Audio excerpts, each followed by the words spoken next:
21st of November 2024, Pretrial Chamber 1 of the International Criminal Court unanimously issued two decisions rejecting challenges by the State of Israel brought under Articles 18 and 19 of the Rome Statute.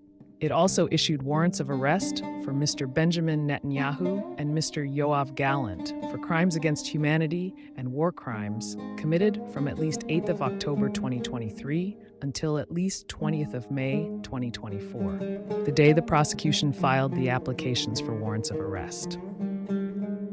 With regard to the crimes, the Chamber found reasonable grounds to believe that Ms. Netanyahu, born on 21 October 1949, Prime Minister of Israel at the time of the relevant conduct, and Mr. Gallant, born on 8th of November 1958, Minister of Defense of Israel at the time of the alleged conduct, each bear criminal responsibility for the following crimes as co-perpetrators for committing the acts jointly with others: the war crime of starvation as a method of warfare, and the crimes against humanity of murder, persecution, and other inhumane acts. The Chamber also found reasonable grounds to believe that Mr. Netanyahu and Mr. Gallant each bear criminal responsibility as civilian superiors for the war crime of intentionally directing an attack against the civilian population.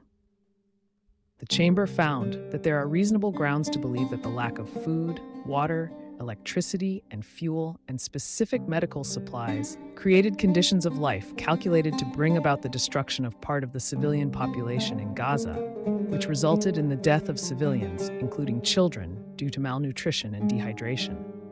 On the basis of material presented by the prosecution, covering the period until 20th of May 2024, the Chamber could not determine that all elements of the crime against humanity of extermination were met.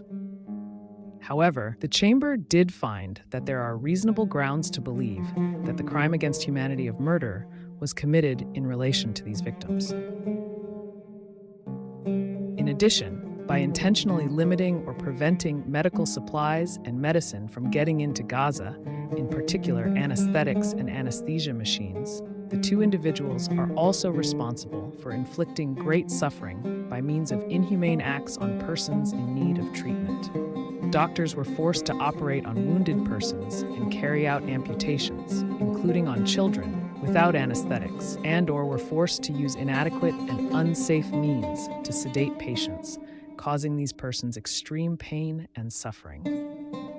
This amounts to the crime against humanity of other inhumane acts.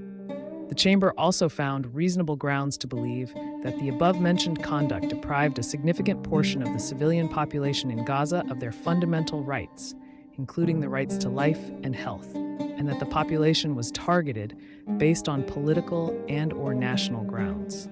It therefore found that the crime against humanity of persecution was committed.